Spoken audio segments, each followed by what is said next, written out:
الحمد لله نحمده ونستعينه ونستغفره ونؤمن به ونتوكل عليه ونعوذ بالله من شرور أنفسنا ومن سيئات أعمالنا من يهده الله فلا مضل له ومن يضلله فلا هادي له ونشهد أن لا إله إلا الله وحده لا شريك له ونشهد أن محمدًا عبده ورسوله أما بعد فأعوذ بالله من الشيطان الرجيم بسم الله الرحمن الرحيم وإذ ابتلى إبراهيم ربه بكلمات فأتمهن قال إني جاعلك للناس إماما قال ومن ذريتي قال لا ينال عهد الظالمين وقال الله تبارك وتعالى في مقام آخر وإذ قال إبراهيم رب اجعل هذا البلد آمنا واجنبني وبني أن نعبد الأصنام صدق اللہ العظیم۔ میرے انتہائی واجب الاحترام قابل صد احترام بھائیوں، دوستوں اور بزرگوں، آج ذی قعدہ کی 25 تاریخ ہے اور اس کے بعد جو مہینہ شروع ہونے والا ہے وہ ذی الحجہ کا بابرکت اور باسعادت مہینہ ہے۔ اس بابرکت مہینے میں دو بڑی اہم عبادات ادا کی جاتی ہیں۔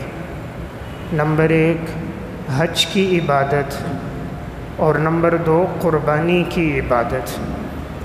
حج جو ادا ہوتا ہے وہ بھی ذی الحجہ کے 5 ایام یعنی 8، 9، 10، 11 اور 12 ذی الحجہ، اور اسی طرح قربانی بھی جو ادا ہوتی ہے وہ 10، 11 اور 12 ذی الحجہ۔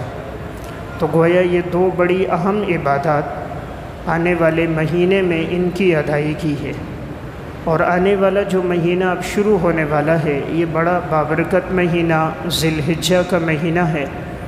اس کے ابتدائی 10 دن بڑے اہم دن ہیں، اور بعض مفسرین نے سورہ فجر میں جو 10 دنوں کا تذکرہ آیا انہوں نے مراد ذی الحجہ کے 10 دن لیے، اور بعض نے ایام تو ذی الحجہ کے مراد لیے اور رات رمضان المبارک کے آخری عشرے کی مراد لی، اور بعض نے 10 دنوں سے رمضان کے آخری 10 دنوں کو مراد لیا۔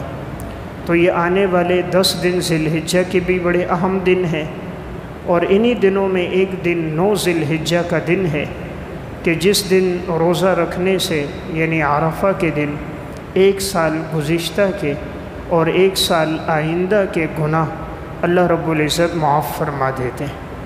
تو یہ بابرکت مہینہ شروع ہونے والا ہے۔ اس مہینے میں جو اہم عبادت ادا کی جاتی ہے وہ حضرت ابراہیم علیہ السلام کی سنت یعنی قربانی کا عمل کیا جاتا ہے۔ حضرت ابراہیم علیہ السلام ایک بڑے جلیل القدر پیغمبر گزرے ہیں۔ چونکہ ان کا مقام مرتبہ بہت بلند ہے اور ان کی زندگی ہمارے لیے ایک بہترین اسوہ حسنہ ہے، تو میں ابراہیم علیہ السلام کی زندگی کے چند واقعات آپ کے سامنے عرض کروں گا، اور زندگی رہی تو آنے والے جمعے میں قربانی کے فضائل، احکامات اور مسائل کا تذکرہ ہوگا۔ آج کے اس میں کہ قربانی در حقیقت ابراہیم علیہ السلام کی سنت ہے، اور ابراہیم علیہ السلام اللہ تعالیٰ کے وہ پیغمبر ہیں کہ رب العالمین نے جن کو اپنا خلیل بنایا۔ وَاتَّخَذَ اللَّهُ إِبْرَاهِيمَ خَلِيلًا، اللہ تعالیٰ نے ابراہیم علیہ السلام کو اپنا دوست بنایا۔ اللہ نے پیغمبروں میں صرف یہ بات ابراہیم علیہ السلام کے بارے میں فرمائی ہے کہ ہم نے انہیں اپنا دوست بنایا۔ تو یہ ایک بہت بڑی فضیلت اور منقبت ہے کہ خالق کائنات اگر کسی کے بارے میں فرمائیں کہ ہم نے فلاں کو اپنا دوست اور خلیل بنایا۔ اللہ تعالیٰ نے اتنا بلند مقام عطا فرمایا، اس کے پیچھے وجہ کیا ہے؟ ابراہیم علیہ السلام کی زندگی میں بڑے امتحانات آئے، اور انہوں نے ان تمام امتحانات کو بڑی حسن اسلوبی کے ساتھ، بڑے اخلاص و تقوی کے ساتھ، بہترین اور اتم اور احسن انداز میں ان امتحانات پہ ابراہیم علیہ السلام پورے اترے۔ اللہ تعالیٰ قرآن کریم میں فرماتے ہیں وَإِذِ ابْتَلَىٰ إِبْرَاهِيمَ رَبُّهُ بِكَلِمَاتٍ فَأَتَمَّهُنَّ قَالَ إِنِّي جَاعِلُكَ لِلنَّاسِ إِمَامًا قَالَ وَمِن ذُرِّيَّتِي قَالَ لَا يَنَالُ عَهْدِ الظَّالِمِينَ۔ اللہ تعالیٰ فرماتے ہیں ہم نے ابراہیم علیہ السلام کو جانچا، امتحان لیا، پس وہ اپنے امتحان میں پورے اترے، تو ہم نے اعزاز میں، فضیلت میں انہیں تمام لوگوں کا پیشوا مقتدی بنا دیا۔ ہم نے انہیں نبوت عطا فرمائی، آنے والے لوگوں کے لیے ہم نے انہیں پیشوا بنا دیا، تو اتنا بڑا اللہ نے انہیں اعزاز دیا۔ تو اللہ تعالیٰ نے اس آیت میں فرمایا کہ ہم نے ابراہیم علیہ السلام کا امتحان لیا۔ اب ابراہیم علیہ السلام کی زندگی میں ایسے کون سے امتحانات آئے ہیں کہ جن کا تذکرہ رب العالمین ارشاد فرما رہے ہیں۔ ابراہیم علیہ السلام وہ جلیل القدر پیغمبر ہیں، یہودی بھی جنہیں اپنا پیشوا مانتے ہیں، عیسائی بھی انہیں اپنا پیشوا مانتے ہیں اور اپنی نسبت کرتے ہیں کہ ہم ابراہیمی ہیں۔ مشرکین مکہ بھی کہتے تھے ہم ابراہیمی ہیں، ہم ملت ابراہیم پہ چلتے ہیں، یعنی یہود بھی کہتے ہیں ہم ابراہیمی، نصارہ بھی کہتے ہیں ہم بھی ابراہیمی، مشرک کہتے تھے ہم بھی ابراہیمی۔ در حقیقت تو یہ امت محمدیہ ابراہیمی ہے کہ یہ ملت حنیف پر ہے۔ اللہ نے قرآن میں فرمایا ما کان ابراہیم یہودیا ولا نصرانیا ولکن کان حنیفا مسلما۔ ابراہیم علیہ السلام نہ یہودی تھے نہ عیسائی تھے، بلکہ ابراہیم علیہ السلام در حقیقت موحد پیغمبر گزرے ہیں، وہ شرک کرنے والوں میں سے نہیں تھے۔ اب ابراہیم علیہ السلام کی زندگی میں ایسے کون سے امتحانات آئے کہ جن کو انہوں نے پورا کیا؟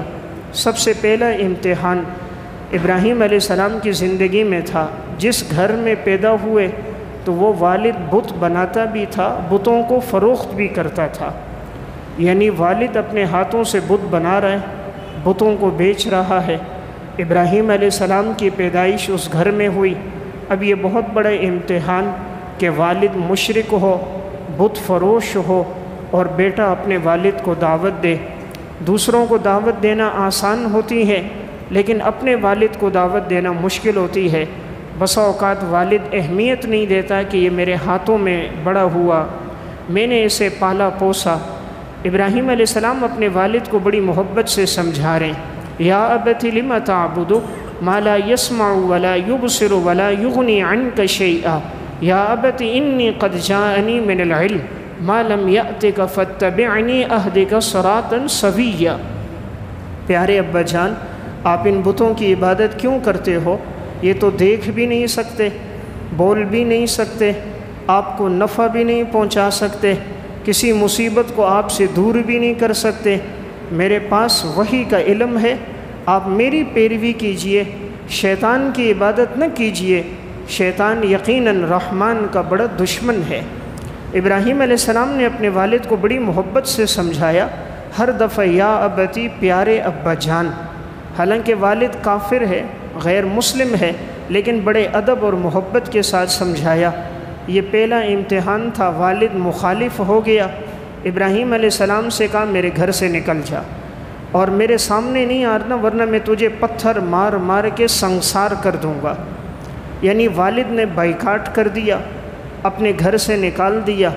تو یہ کتنی بڑی آزمائش ہے کہ انسان جس گھر میں پلا پوسا زندگی گزار رہا ہو، وہاں آزمائش آئے کہ والد مخالف ہو جائے۔ تو یہ پہلا امتحان تھا۔ والد کو دعوت دی تو والد نے آگے سے کہا لَإِن لَّمْ تَنْتَهِ لَأَرْجُمَنَّكَ وَاهْجُرْنِي مَلِيًّا، اگر تو باز نہ آیا میں تجھے پتھر مار مار کے سنسار کر دوں گا، جا مجھ سے دور ہو جا۔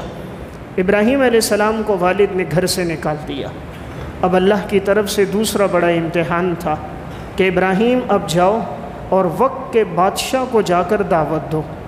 وقت کا بادشاہ بھی نمرود، جس نے ربوبیت کا دعویٰ کیا، جس کے سامنے لوگ آ کر خود سجدہ کرتے تھے، جو اپنے آپ کو خدا کہتا تھا، اب ابراہیم علیہ السلام تنہا اکیلے نمرود کے دربار میں گئے ہیں اور نمرود کو جا کر اللہ کی وحدانیت کی دعوت دی۔ پیغمبر کا ایمان کتنا پختہ ہوتا ہے، اللہ کی ذات پر یقین کتنا ہوتا ہے، ڈائریکٹ بگے بادشاہ کے سامنے دعوت دی کہ تم اللہ کی عبادت کرو، توحید پر آؤ۔ نمرود کہنے لگا نہیں، رب تو میں ہوں۔ ابراہیم علیہ السلام نے کہا میرا رب وہ ہے جو زندگی بھی دیتا ہے، موت بھی دیتا ہے۔ تو وہ بدبخت سمجھتا نہیں تھا، اپنی عوام کو بے وقوف بنانے کے لیے اس نے کہا میں بھی زندگی اور موت دیتا ہوں۔ راستے سے ایک آدمی گزر رہا تھا، اس کو پکڑا اور قتل کر دیا، اور جیل میں جو ایک مجرم تھا اس کو رہا کر دیا۔ کہا دیکھو میں بھی تو زندگی اور موت دیتا ہوں۔ ابراہیم علیہ السلام کا تو مقصد تھا میرا رب وہ ہے جو جسم میں روح ڈالتا ہے اور جسم سے روح نکالتا ہے، جو نطفے سے جاندار انسان کو پیدا کرتا ہے، وہ میرا رب ہے۔ لیکن اس نے عوام کو بے وقوف بنانے کے لیے یہ بات کی کہ زندگی اور موت تو میں بھی دیتا ہوں۔ ابراہیم علیہ السلام نے کہا میرا رب وہ ہے جو سورج کو مشرق سے نکالتا ہے، مغرب میں غروب کر دیتا ہے۔ اگر تو بھی رب ہے تو تو ذرا آج سورج کو مغرب سے نکال دے، مشرق میں غروب کر دے۔ فَبُهِتَ الَّذِي كَفَرَ وَاللَّهُ لَا يَهْدِي الْقَوْمَ الظَّالِمِينَ۔ یہ کافر مبہوت ہو کے رہ گیا اور اللہ ظالم قوم کی رہنمائی نہیں کرتا۔ اب نتیجہ کیا نکلا؟ وقت کا بادشاہ مخالف ہو گیا، جب کہ سب کے سامنے اس کی رسوائی ہوئی، ذلت ہوئی کہ سورج کو تو مشرق سے نہیں نکال سکتا تھا۔ اب یہ مخالف ہو گیا کہ معاذ اللہ ابراہیم کو آگ میں جلانا ہے۔ تو پہلا امتحان تھا والد نے گھر سے نکال دیا، دوسرا امتحان ابراہیم علیہ السلام پر آیا کہ وقت کا بادشاہ مخالف ہو گیا اور اس نے کہا انہیں آگ میں ڈال کر جلا دو۔ تیسرا امتحان تھا اللہ تعالیٰ نے ابراہیم علیہ السلام سے فرمایا یہ جتنے بت ہیں جاؤ ان بتوں کو توڑ دو۔ اب بت خانے کے اندر سارے بت تھے، قوم کے لوگ ایک میلے پہ چلے گئے، ابراہیم علیہ السلام پیچھے سے کلہاڑا لے کر گئے، سارے بتوں کو ٹکڑے ٹکڑے کر دیا اور کلہاڑا لے کر بڑے کے گلے میں لٹکا دیا۔ جب وہ لوگ واپس آئے اور دیکھا تو آپس میں کہنے لگے لگتا ہے یہ جو نوجوان ہے ابراہیم اسی نے یہ کیا ہوگا۔ ابراہیم علیہ السلام کے پاس آئے، ہمارے بتوں کے ٹکڑے آپ نے کیے ہیں۔ ابراہیم علیہ السلام نے کہا کلہاڑا بڑے کے گلے میں لٹک رہا ہے، تمہارا اعتقاد یہ ہے کہ ہر کام بڑا کرتا ہے، تو اس بڑے سے پوچھ لو نا کہ یہ کس نے کیا ہے۔ تو تم جن کو خدا مانتے ہو یہ تو اپنا دفاع بھی نہیں کر سکتے، جو اپنے آپ کو نہ بچا سکیں وہ تمہیں نفع اور نقصان کیسے دے سکتے؟ پھر ابراہیم علیہ السلام نے سمجھایا کہ یہ بت تو اپنا بقا اور اپنے آپ کو باقی نہ رکھ سکے، یہ تمہیں کیسے نفع دیں گے؟ پھر تمہارا گمان بڑا سب کچھ دیکھتا ہے، نگرانی کرتا ہے، تو اس بڑے سے پوچھ لو کہ یہ کس نے کیا ہے۔ تو وہ فوراً کہنے لگے ابراہیم تمہیں تو پتہ ہے یہ بول نہیں سکتے، یہ سن نہیں سکتے، یہ اپنا دفاع نہیں کر سکتے۔ تو ابراہیم علیہ السلام نے سمجھایا پھر یہ خدا کیسے ہو گئے، پھر تم کیوں ان کو سجدہ کرتے ہو؟ تو تیسرا امتحان تھا، بتوں کو توڑا، قوم بھی مخالف ہو گئی۔ اب قوم نے بھی کہا کہ اپنے بتوں کی مدد کرو، اپنے خداؤں کی مدد کرو اور ابراہیم کو آگ میں جلا دو۔ تو دیکھو پہلا امتحان تھا والد نے گھر سے نکالا، دوسرا امتحان وقت کا بادشاہ مخالف ہو گیا نمرود، تیسرا امتحان ساری قوم اور قبیلہ بھی مخالف ہو گیا۔ اب چوتھا بڑا امتحان تھا کہ انہوں نے آگ جلائی۔ اب ابراہیم علیہ السلام کو آگ میں ڈالا جانا ہے، اور آگ بھی اتنی بلند ہے کہ جس کے شعلے گویا آسمان کی طرف لگتے ہوئے جا رہے ہیں۔ مفسرین نے لکھا اتنی بلند تھی کوئی پرندہ ہوا میں اڑتا ہوا جاتا تو اوپر سے گزرتا تو وہ جھلس جاتا، اتنی انہوں نے آگ بلند کی اور ایندھن ڈالا۔ اب ابراہیم علیہ السلام کے لیے ایک بڑا امتحان تھا، آگ میں ڈالا گیا۔ اس وقت پانی کا فرشتہ موجود، جبرائیل امین موجود ہیں۔ ابراہیم علیہ السلام سے کہتے ہیں جب آگ میں ڈالا گیا اگر ہماری ضرورت ہے تو ہمیں بتائیے، ہم آپ کو فائدہ پہنچائیں۔ پانی کا فرشتہ کہتا ہے میں پانی ڈال کر آگ بجھا دوں۔ ہوا کا فرشتہ موجود، آپ کا حکم ہو ہم آگ کو بجھا دیں۔ فرمایا نہیں، میرا اللہ دیکھ رہا ہے، رب العالمین کا جو فیصلہ ہے میں اس پہ راضی ہوں۔ حضرت جبرائیل علیہ الصلاۃ والسلام آئے، حضرت ابراہیم علیہ السلام سے پوچھتے ہیں آپ کے کیا حکم، کیا رائے ہے، آپ بتائیے ہم عمل کریں۔ فرمایا حسبی اللہ و نعم الوکیل، میرا اللہ میرے لیے کافی ہے اور وہی بہترین کارساز ہے۔ یعنی ایسے موقع پر بھی کسی سے مدد طلب نہیں کی، بڑے بڑے فرشتے ہیں لیکن ڈائریکٹ ابراہیم علیہ السلام کا اللہ کی ذات پر توکل ہے۔ فرمایا میرے لیے میرا اللہ کافی ہوگا، اور جو اللہ پہ توکل رکھے پھر اللہ بھی ان کو تنہا نہیں چھوڑتا۔ رب العالمین نے آگ کو ڈائریکٹ حکم دیا، قلنا یا نار کونی بردا وسلاما علی ابراہیم، اے آگ تو میرے ابراہیم کے لیے ٹھنڈی ہو جا، سلامتی کے ساتھ ٹھنڈی ہو جا۔ اللہ نے فرشتے کو حکم دے کر نہیں بھیجا، عجیب بات ہے، اللہ نے کسی فرشتے کو نہیں کہا جا کر آگ بجھاؤ، فرشتے سے نہیں کہا جا کر آگ کو ٹھنڈا کرو، اللہ نے ڈائریکٹ آگ کو خطاب کیا، آگ کو حکم دیا۔ حالانکہ آگ تو بے جان ہے، آگ میں جان نہیں، آگ میں حیات نہیں، آگ میں شعور نہیں، لیکن جس کا توکل رب پہ مضبوط ہوتا ہے رب العالمین کی مدد بھی اس کے ساتھ اسی طرح ہوتی ہے۔ اللہ نے ڈائریکٹ آگ کو خطاب کر کے کہا قلنا یا نار کونی بردا وسلاما علی ابراہیم، اے آگ تو ابراہیم کے لیے ٹھنڈی ہو جا۔ ابراہیم علیہ السلام کے جو جسم پہ رسیاں باندھی گئی تھیں، رسیاں تو ساری جل گئیں، کپڑے تو جلس گئے، لیکن ابراہیم علیہ السلام کا ایک بال بھی نہیں جلا۔ اللہ بتانا چاہ رہے تھے آگ نہیں جلا سکتی جب تک آگ کے پیدا کرنے والے کا حکم نہ ہو۔ تو چوتھا بڑا امتحان تھا، ابراہیم علیہ السلام کو آگ میں ڈالا گیا۔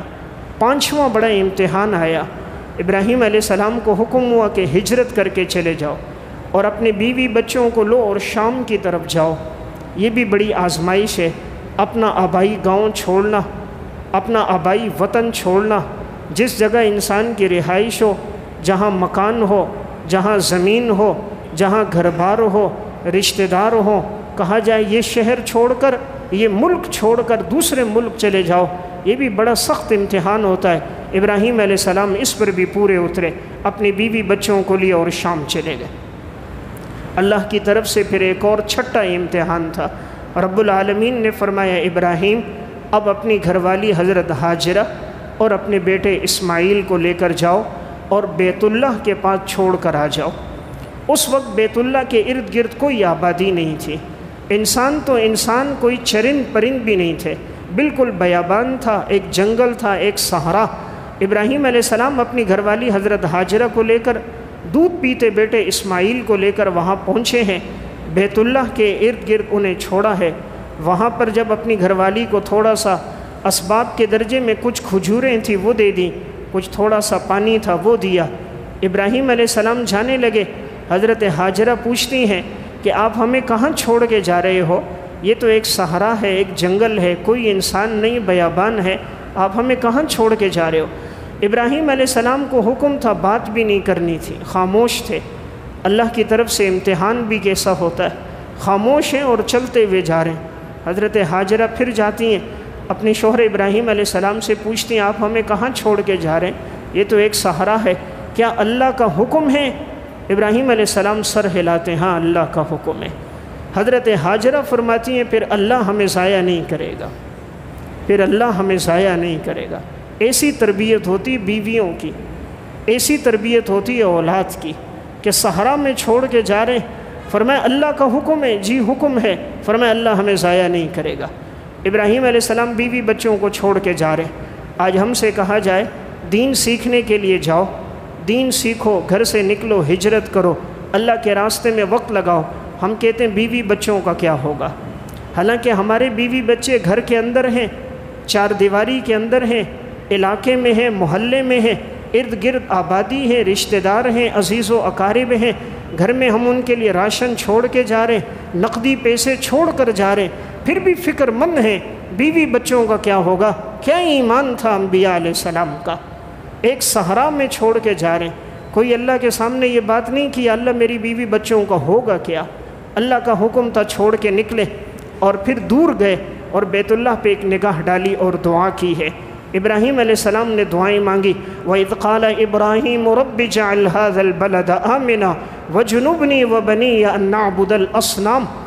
پہلی دعا کی کہ یا اللہ اس شہر مکہ کو امن و امان کا گہوارہ بنا دے، یا اللہ مکہ مکرمہ کو امن کی جگہ بنا دے۔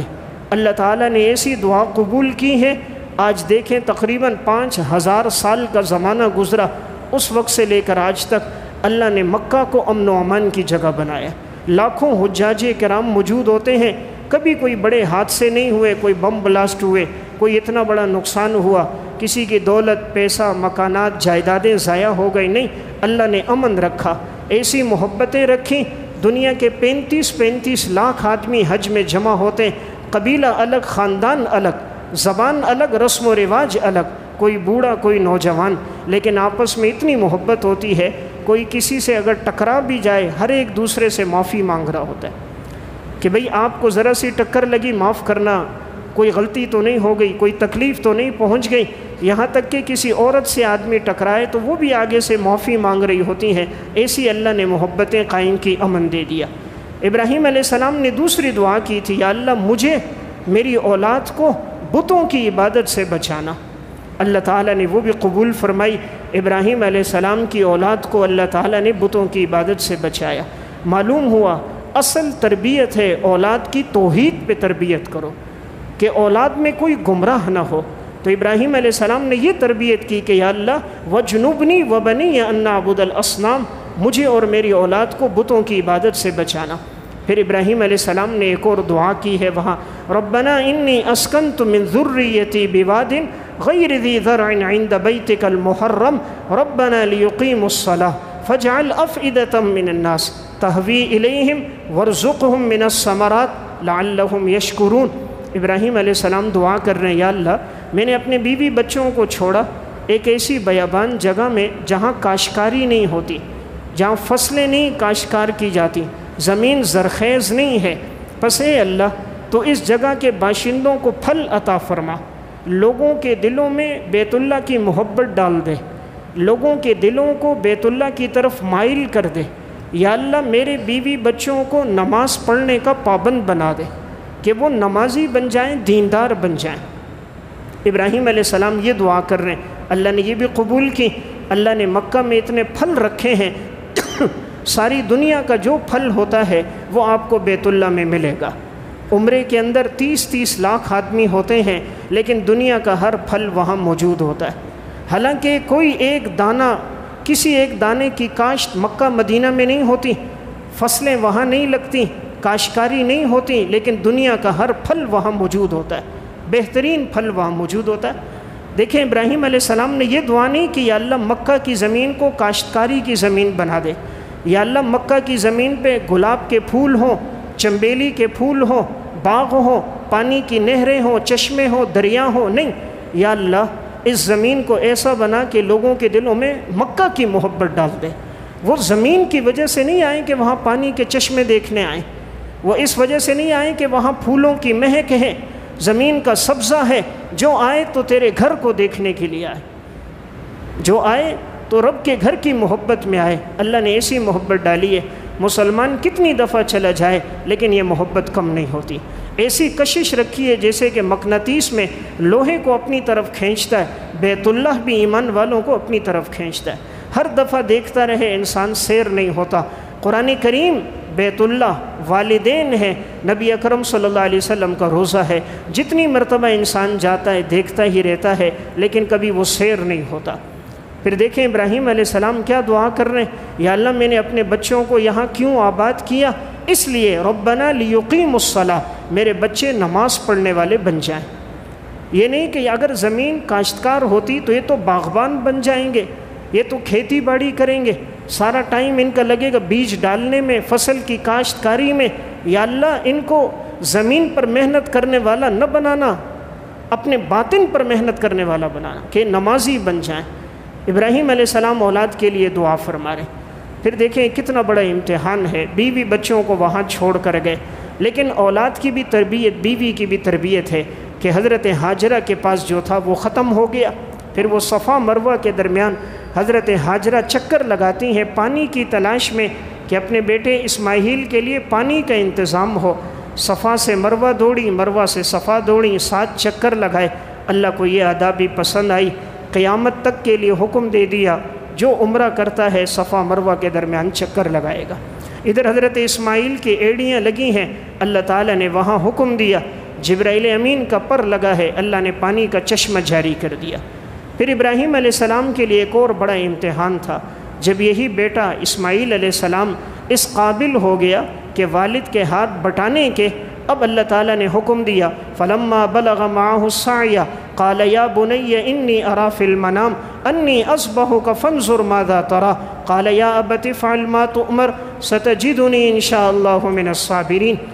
ابراہیم علیہ السلام بیٹے اسماعیل سے کہتے ہیں، بیٹا میں نے خواب دیکھا ہے، میں تمہیں خواب میں ذبح کر رہا ہوں، پیارے بیٹے آپ کی کیا رائے ہے؟ بیٹا اسماعیل علیہ السلام 12 سال عمر ہے، اسماعیل علیہ السلام 96 سال عمر ہے ابراہیم علیہ السلام، اور ایک قول ہے 106 سال، 106 سال، یہ 96 سال کا بوڑھا باپ، 12 سال کا بیٹا، وہ بھی نافرمان نہیں کہ جس کو آدمی حق کرے، فرما بردار، اشاروں پہ چلنے والا، جان دینے والا، بڑھاپے کا سہارا۔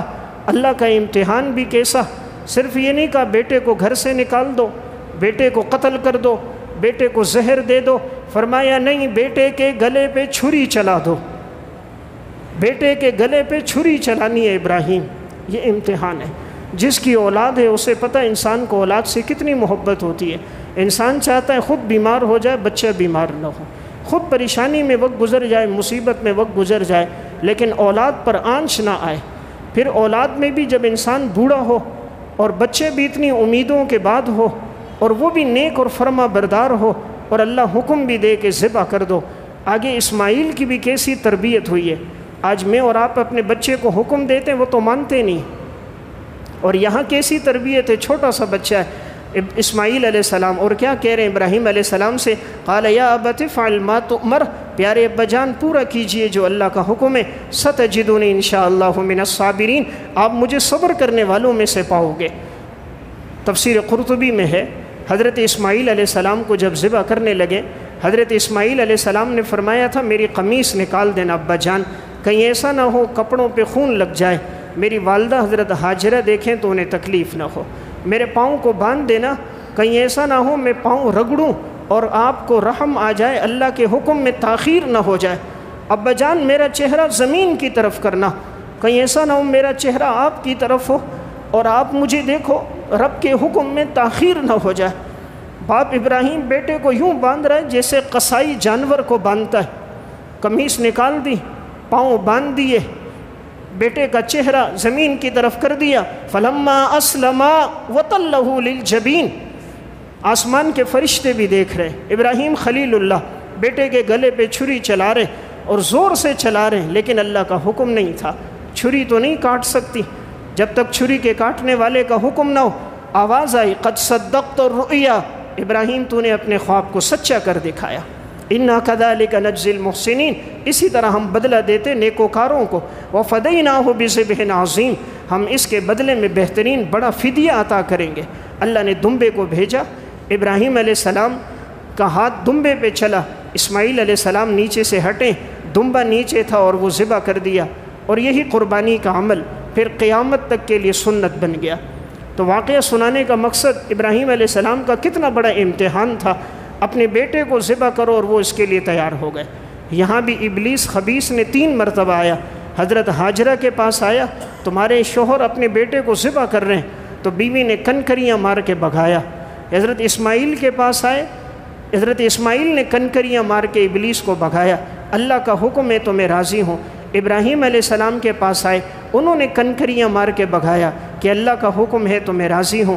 اللہ کو یہ ادا بھی پسند آئی۔ آج جو حج کے لیے جاتا ہے تو شیطان کو کنکریاں ماری جاتی ہیں، بڑا شیطان، چھوٹا شیطان، درمیانہ شیطان، کہ ان حضرات نے شیطان کو کنکریاں ماری، اللہ نے اس عمل کو بھی زندہ رکھا۔ پھر یہ عمل اللہ کو اتنا پسند آیا، آج بھی لاکھوں حجاج ہوں گے حج کے موقع پر مینا میں سب قربانی کرتے ہیں۔ یہ وہی جگہ ہے جہاں ابراہیم علیہ السلام اپنے بیٹے کی قربانی کر رہے تھے، آج لاکھوں لوگ وہاں جانوروں کی قربانی ہے۔ صحابہ اکرام نے جب پوچھا تھا یہ قربانی کا عمل کیا ہے، آپ علیہ السلام نے فرمایا تھا تمہارے والد حضرت ابراہیم علیہ السلام کی سنت ہے۔ صحابہ نے پوچھا ہمیں کیا ملے گا، فرمایا ہر بال پہ اللہ تمہیں ایک نیکی دے گا، انہوں نے فرمایا اگر اون ہو، فرمایا اون کے بھی ہر بال پہ اللہ تمہیں نیکی دے گا۔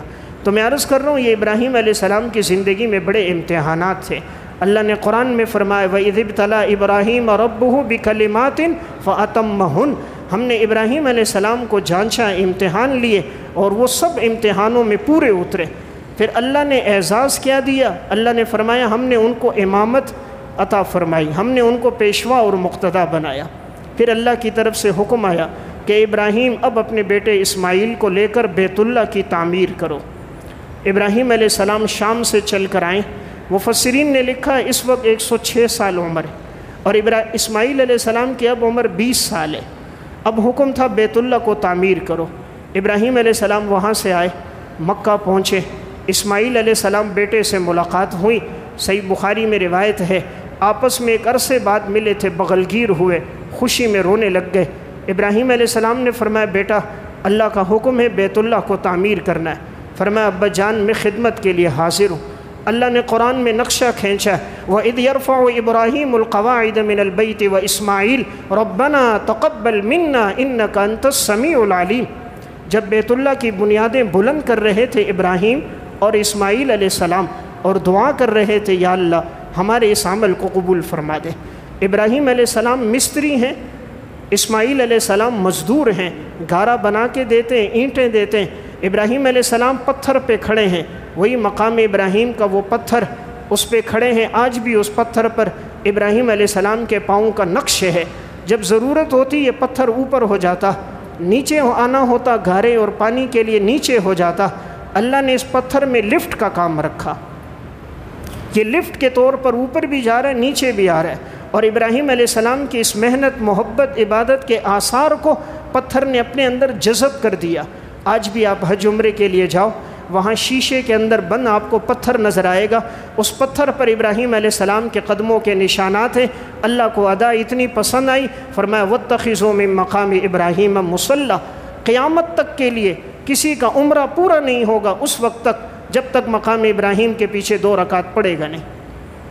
پھر دیکھیں ابراہیم علیہ السلام اسماعیل علیہ السلام نے بیت اللہ کو تعمیر کیا، اس کے بعد ہونا تو یہ چاہیے تھا، یہ کہتے یا اللہ ہم نے بڑا کام کیا، تیرا گھر بنایا، سب سے پہلا گھر روئے ارض پر بیت اللہ ہے، اس کو ہم نے تعمیر کیا۔ لیکن انبیاء علیہ السلام کی زندگیوں میں اخلاص بہت تھا، تقوی بہت تھا۔ بیت اللہ کو تعمیر کر کے 2 دعائیں کی ہیں ابراہیم علیہ السلام نے، اسماعیل علیہ السلام نے 2 دعائیں کی، اللہ کا گھر بنا کر 2 دعائیں کی۔ سب سے پہلی دعا ربنا تقبل منا انک انت السمیع العلیم، یا اللہ ہمارے اس عمل کو قبول فرما دے، تو دعاؤں کا سننے والا، ہماری نیتوں کا جاننے والا۔ کوئی عمل بڑا تب ہوگا جب اللہ کی بارگاہ میں قبول ہو جائے، کوئی عمل بڑا تب ہوگا جب اللہ کی بارگاہ میں قبول ہو جائے۔ اگر قبول نہ ہو، بڑے سے بڑا عمل چھوٹا ہے، چھوٹے سے چھوٹا عمل قبول ہو جائے وہ بڑا ہے۔ ایک فاجرہ بے حیا عورت نے کتے کو پانی پلایا، اللہ نے بخشش کر دی۔ ایک آدمی نے راستے سے کانٹا ہٹایا، اللہ نے مغفرت فرما دی۔ ایک نے صرف اپنے قلم کو روک کے رکھا کہ مکھی چوس لے، اللہ کو ادا پسند آئی، اللہ نے اس پر مغفرت فرما دی۔ رب العالمین یہ نہیں دیکھتا عمل بڑا ہو، اللہ دیکھتا ہے کس نیت سے کر رہا ہے، اخلاص کتنا ہے، کس کی رضا کے لیے کر رہا ہے، کس کو بتانا چاہ رہا ہے۔ قل ان صلاتی و نسکی و محیای و مماتی للہ رب العالمین، یقیناً میری نماز، میری قربانی، میرا جینا، میرا مرنا صرف اللہ کے لیے، جس کے ساتھ کوئی شریک نہیں۔ تو ابراہیم علیہ السلام نے پہلی دعا کی یا اللہ ہمارے عمل کو قبول فرما۔ اس لیے ہر عمل کر کے یہ دعا کیا کریں یا اللہ تو اس کو قبول فرما دے، اس لیے کہ بڑے سے بڑا عمل اگر قبول نہ ہو تو وہ ضائع ہے۔ سب سے پہلے جہنم میں کس کو ڈالا جائے گا؟ حدیث میں آتا ہے شہید کو، قاری کو، عالم کو۔ شہید کو کیوں ڈالا جا رہا ہے؟ یہ اس لیے لڑا تھا لوگ کہیں بڑا بہادر ہے۔ قاری کو کیوں ڈالا جا رہا ہے؟ یہ کہتا تھا میں بہت اچھا قرآن پڑھتا ہوں، لوگ کہیں کتنا بہترین قاری ہے، کتنی تجوید سے پڑھتا ہے۔ عالم کو کیوں؟ اس لیے کہ کہتا میں بڑا عالم ہوں، میرے پاس علم زیادہ ہے، لوگ کہیں اچھا مقرر، اچھا واعظ۔ سب سے پہلے جہنم میں ان تینوں کو ڈالا جا رہا ہے۔ معلوم ہوا جب تک عمل اللہ کے لیے نہ ہو اس کی کوئی حیثیت نہیں ہے۔ تو ابراہیم علیہ السلام کی پہلی دعا تھی یا اللہ قبول فرما دے۔ دوسری دعا ربنا وجعلنا مسلمین لک ومن ذریتنا امۃ مسلمۃ لک وارنا مناسکنا وتب علینا انک انت التواب الرحیم، یا اللہ مجھے اور میری اولاد کو اپنا فرما بردار بنا دے۔ ہمیں جو اولاد عطا فرما اس کو بھی اپنا فرما بردار بنا دے۔ یا اللہ ہمیں عبادت کے طریقے سکھا دے، جب عبادت میں کمی کوتاہی ہو توبہ کی توفیق عطا فرما دے۔ یقیناً تو توبہ قبول کرنے والا، رحم کرنے والا۔ اس لیے ہمیشہ یہ دعا ہو، اللہ ہماری اولادوں کو اپنا فرما بردار بنائے۔ اللہ نے کیسی دعا قبول کی؟ ابراہیم علیہ السلام کو ایک بیٹا دیا، اسحاق علیہ السلام۔ اسحاق علیہ السلام کو بیٹا دیا یعقوب علیہ السلام۔ یعقوب علیہ السلام کو بیٹا دیا یوسف علیہ السلام۔ ابراہیم بھی پیغمبر، اسحاق علیہ السلام بھی پیغمبر، یعقوب علیہ السلام بھی پیغمبر، یوسف علیہ السلام بھی پیغمبر۔ دوسرا بیٹا دیا اسماعیل علیہ السلام، اور اسماعیل علیہ السلام کی اولاد میں سرکار دو عالم تاجدار مدینہ جناب رسول اللہ صلی اللہ علیہ وسلم پیدا ہوئے۔ اللہ نے کیسی دعا قبول کی اپنے ابراہیم خلیل اللہ کی کہ اللہ نے آنے والے جتنے انبیاء آئے، بنی اسرائیل میں جتنے آئے، سب کے سب یعقوب علیہ السلام کی اولاد میں آئے، اور بنو اسماعیل میں اللہ نے ایک بھیجا جس کے لیے کائنات کا نظام بنا، وہ جناب رسول اللہ صلی اللہ علیہ وسلم۔ پھر ابراہیم علیہ السلام دعا کر رہے ہیں بیت اللہ تعمیر کر کے، ربنا وبعث فیہم رسولا منہم یتلو علیہم آیاتک ویعلمہم الکتاب والحکمت ویزکیہم۔ یا اللہ وہ جو پیغمبر آخر الزمان بھیجو گے، یا اللہ وہ ہماری اولاد میں سے بھیجنا، ہماری نسلوں میں سے بھیجنا، اور اس پیغمبر کے 4 کام ہوں۔ قرآن کریم کی تلاوت کرے، لوگوں کو قرآن کریم کا علم سکھائے، دین اور حدیث کا علم سکھائے، لوگوں کے باطن کا تزکیہ کرے، لوگوں کو گناہوں سے بچائے۔ اللہ نے یہ دعا بھی قبول فرمائی، اور آپ صلی اللہ علیہ وسلم کو اللہ تعالیٰ نے حضرت اسماعیل علیہ السلام کی اولاد میں پیدا فرمایا۔ تو میرا واقعہ سنانے کا مقصد، ذی الحجہ کا مہینہ شروع ہونے والا ہے، یہ در حقیقت ابراہیم علیہ السلام کے وہ عظیم الشان سنت قربانی کا عمل ہے جو اللہ کو بڑا پسند آیا۔ تو ابراہیم علیہ السلام کی زندگی میں بڑے امتحانات تھے، اسی لیے اللہ نے خلیل بنایا۔ بخاری کی روایت میں ہے 80 سال عمر تھی، اللہ نے حکم دیا ابراہیم اپنا ختنہ کرو۔ 80 سال کی عمر میں ابراہیم علیہ السلام کو حکم ہوا، فوراً انہوں نے وہ آلہ جو بڑھئی کا ہوتا ہے، تیشہ، وہ لیا اور اس سے فوراً ختنہ کیا۔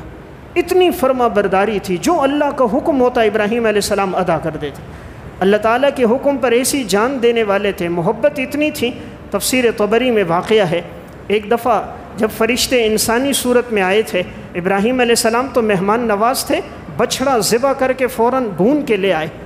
ہمارے ہاں تو کوئی مہمان آ جائے، ہم اول تو اس کو باتوں پہ سیر کر لیتے ہیں، اتنی باتیں کرتے ہیں کہ وہ باتیں سن کر ہی اٹھ کے چلا جائے، پھر مشکل ہو تو چائے کا ایک کپ پلا دیں گے۔ ابراہیم علیہ السلام کی کیا سخاوت، جانتے بھی نہیں اجنبی ہے اور بچھڑا ذبح کر دیا۔ اب جب دیکھا ان کے ہاتھ گوشت کی طرف نہیں بڑھ رہے، تو اس دور میں اگر کوئی کھانا نہ کھاتا تو یہ علامت تھی کہیں اس کے دل میں دشمنی ہے، یہ ہمارا نمک نہیں کھا رہا۔ پیغمبر تو عالم الغیب نہیں ہوتے۔ ابراہیم علیہ السلام نے کہا بھائی کیوں نہیں کھا رہے؟ فرمایا بھائی پریشان نہ ہو، ہم اللہ کی طرف سے بھیجے ہوئے فرشتے ہیں، ہم آپ کو خوشخبری دینے آئے ہیں، اللہ آپ کو بیٹا دے گا اسحاق، ہم آپ کو یہ خوشخبری دینے آئے ہیں۔ اور دوسرا یہ کام، ہم لوط علیہ السلام کی قوم کی طرف جائیں گے اور اس قوم پر ابھی عذاب آئے گا۔ تو دیکھیں ابراہیم علیہ السلام کی کتنی محبت ہے، اللہ کے حکم میں فوراً بچھڑا ذبح کر کے لائے۔ اور جب ابراہیم علیہ السلام کے ہاں کوئی کھانا کھاتا تھا، تفسیر طبری میں ہے، تو ایک دفعہ کھانا کھانے لگے، فرشتے جب تھے تو فرمایا بھئی کھانا کھاؤ گے اس کی قیمت دو گے۔ حضرت جبرائیل امین انسانی صورت میں ہے، ابراہیم علیہ السلام سے پوچھتے ہیں قیمت کیا ہے؟ فرمایا قیمت یہ جب کھانا کھانے لگو تو بسم اللہ الرحمن الرحیم پڑھو، اور جب کھانا کھا لو تو پھر الحمدللہ کہو، یہ کھانے کی قیمت۔ حضرت جبرائیل نے فرمایا ابراہیم علیہ السلام کو دیکھا اور ادھر دیگر فرشتوں کو، فرمایا یہی تو بات ہے کہ اللہ نے ان کو خلیل بنایا، کہ ہر موقع پر صرف اللہ کی تعریف ہے، اللہ کی مد و ثنا ہے۔ اللہ تعالیٰ کے لیے قربانی بڑی دی تھی، آگ میں ڈالا گیا تھا تو ان کا لباس اتارا گیا تھا، اس لیے حدیث میں آتا ہے سب سے پہلے محشر کے میدان میں اللہ جن کو لباس پہنائے گا وہ حضرت ابراہیم خلیل اللہ ہوں گے۔ قربانی بڑی دی، اللہ کی طرف سے اعزاز بھی بڑا۔ پھر ابراہیم علیہ السلام وہ پہلے انسان جس کے بال سب سے پہلے داڑھی کے سفید ہوئے، جب ہوئے تو اللہ سے پوچھا یا اللہ یہ میرے داڑھی کے بال سفید ہو گئے، رب العالمین نے فرمایا ابراہیم یہ وقار ہے، تو انہوں نے دعا کی یا اللہ اس وقار کو اور بڑھا دے، تو پورے بال سفید ہو گئے۔ اس لیے بالوں کا سفید ہونا ابراہیم علیہ السلام کے دور سے شروع ہوا ہے، اس لیے ان کو سیاہ نہیں کرنا چاہیے۔ بعض لوگ اس پہ خضاب لگا کے بالکل سیاہ کرتے ہیں، حدیث میں آتا ہے رسول اللہ صلی اللہ علیہ وسلم نے فرمایا جس نے اپنے بالوں کو سیاہ کیا اس طرح جیسے کبوتر کے گردن کے نیچے سیاہ ہے اس طرح کیے وہ جنت کی خوشبو بھی نہیں پائے گا، جنت کی خوشبو بھی نہیں پائے گا۔ یہ امام الانبیاء کا ارشاد ہے۔ بالوں کی سفیدی سے اللہ کو حیا آتی ہے، اس لیے ایک محدث کا انتقال ہوا یحییٰ ابن اقسم صیفی کا، اللہ کی بارگاہ میں پیش ہوئے۔ تہذیب الکمال میں مزی نے اور علامہ دمیری نے حیات الحیوان میں لکھا، اللہ رب العالمین نے سامنے کھڑا کر کے پوچھا ہاں بھئی کیا عمل لے کر آئے؟ فرمایا یا اللہ عمل تو کوئی نہیں ہے، البتہ ایک حدیث سنی تھی، وہ یہ تھا کہ جس کے بال اسلام کے اندر سفید ہو جائیں، جس کی داڑھی اور سر کے بال کی سفیدی دین میں ہو جائے، اللہ کو اس سے حیا آتی ہے۔ عذاب دیتے ہوئے اللہ نے فرمایا میرے پیغمبر نے سچ کہا، ابو ہریرہ نے سچ کہا، معمر نے سچ کہا، زہری نے سچ کہا، جا میں نے تیری مغفرت کر دی۔ تو میں عرض کر رہا ہوں سب سے پہلے بال بھی جن کے سفید ہوئے وہ حضرت ابراہیم علیہ السلام۔ حضرت ابراہیم علیہ السلام کی 3 صفات اللہ نے قرآن میں بیان کی ہیں، ہم میں سے ہر ایک اپنی زندگی میں لائے۔ فرمایا ان ابراہیم لحلیم اواہ منیب، سب سے زیادہ بردبار ابراہیم علیہ السلام تھے۔ اللہ نے فرمایا اواہ، اللہ کے سامنے آہوزاری کرنے والے، عاجزی کرنے والے، رونے والے ابراہیم علیہ السلام تھے۔ منیب، اللہ کے سامنے رجوع کرنے والے۔ ابراہیم علیہ السلام ایسے روتے تھے یوں آواز آتی تھی جیسے ہانڈی پک رہی ہو۔ خود امام الانبیاء صلی اللہ علیہ وسلم کی بھی یہ حالت تھی، آپ جب نماز میں کھڑے ہوتے تھے یوں روتے تھے، ایسی آواز ہوتی جیسے ہانڈی پک رہی ہو۔ اللہ نے جس کو عزت دی ہے رونے سے عزت دی ہے۔ جو اللہ کے سامنے روتا ہے رب العالمین عزت دیتا ہے، جو مخلوق کے سامنے روتا ہے ذلیل و رسوا ہو جاتا ہے۔ سلف کی زندگیاں پڑھو، یہ لوگ شب بیدار تھے، تہجد پڑھنے والے تھے، اللہ کے سامنے رونے والے تھے، اللہ نے عزت دی۔ تو ابراہیم علیہ السلام کی 3 صفات اللہ نے فرمایا بردبار ہیں، اواہ آہوزاری کرنے والے ہیں، منیب اللہ کے سامنے رجوع کرنے والے۔ دوسری جگہ اللہ نے ابراہیم علیہ السلام کی صفات بیان کی، ان ابراہیم کان امتاً قانتا للہ حنیفا ولم یک من المشرکین۔ فرمایا ابراہیم میرے سب سے زیادہ فرما بردار ہیں۔ اللہ نے فرمایا وہ ایک امت ہے، ایک آدمی ہے لیکن اتنا کام کرتا ہے جیسے کہ کوئی امت کام کرتی ہے، پوری ایک امت کے برابر ہیں۔ فرمایا ہم نے ابراہیم کو چن لیا، ہم نے دنیا میں بھی بھلائی دی، آخرت میں بھی اللہ نے بھلائی دی۔ اللہ تعالیٰ اتنے خوش ہوئے، ابراہیم علیہ السلام کا تذکرہ قیامت تک کے لیے باقی رکھ دیا۔ آج آپ دیکھیں 4000 سال گزر چکے ہیں لیکن ابراہیم علیہ السلام کا ذکر خیر آج بھی باقی ہے۔ یہودی ہو، عیسائی ہو، ہندو ہو، بت پرست ہو، مسلمان ہو، ہر ایک ابراہیم علیہ السلام کو جانتا ہے۔ یہودی کہتے تھے ہم ابراہیمی، نصارہ کہتے تھے ہم ابراہیمی، مشرک کہتے تھے ہم ملت ابراہیم پر۔ اللہ نے سب کی نفی کی، ما کان ابراہیم یہودیا ولا نصرانیا ولکن کان حنیفا مسلما۔ اللہ فرماتے ہیں ابراہیم علیہ السلام یہودی نہیں، عیسائی نہیں، ابراہیم علیہ السلام مسلمان تھے، مشرک نہیں تھے۔ تو میں عرض کر رہا ہوں قربانی بڑی دی، اللہ نے سب کے دلوں میں محبت ڈال دی۔ تو یہ ذی الحجہ کا مہینہ شروع ہونے والا ہے، یہ بابرکت مہینہ ہے۔ اس مہینے میں کوشش کرے ہم میں سے ہر ایک آدمی جو ابراہیم علیہ السلام کی سنت اور نبی اکرم صلی اللہ علیہ وسلم کی سنت ہے، قربانی کا عمل ہے، اللہ نے وسعت دی ہو، قربانی کے عمل میں انسان بڑھ چڑھ کر حصہ لے۔ اور 2 گزارشات عرض کر کے بات ختم کر رہا ہوں۔ ایک گزارش یہ کہ ذی الحجہ کا مہینہ شروع ہونے والا ہے، اس میں کوشش کرے روزے رکھیں۔ یہ 10 دن بابرکت دن ہے، ان 10 دنوں میں ہو سکے انسان نفلی روزے رکھے۔ حضرات اسلاف اور سلف ان 10 دنوں میں روزے رکھا کرتے تھے، خصوصاً عرفہ کا دن 9 ذی الحجہ کا حدیث میں آتا ہے 1 سال گزشتہ 1 سال آئندہ کے گناہ اللہ معاف کر دیتا ہے۔ تو یہ بابرکت ایام شروع ہو رہے ہیں۔ دوسری گزارش ہے، حدیث میں آتا ہے جس کے قربانی کرنے کا ارادہ ہو تو جب ذی الحجہ کا مہینہ شروع ہو جائے وہ اپنے بال، زیر ناف بال، ناخن وغیرہ نہ کاٹیں۔ تو یہ مسنون عمل ہے، اس لیے اگر کسی ساتھی کا قربانی کا ارادہ ہے، ابھی 4-5 دن باقی ہیں، آج ذی القعدہ کی 25 تاریخ ہے، ان دنوں میں انسان اپنے بال، ناخن وغیرہ کٹوا دے۔ پھر اگر کٹوانے ہو تو قربانی کے بعد کٹوائے، اس سے پہلے نہ کرے۔ اس سنت پر بھی عمل ہو جائے تاکہ اس کا اجر و ثواب بھی ملے۔ اللہ ہم سب کو عمل کی توفیق عطا فرمائے۔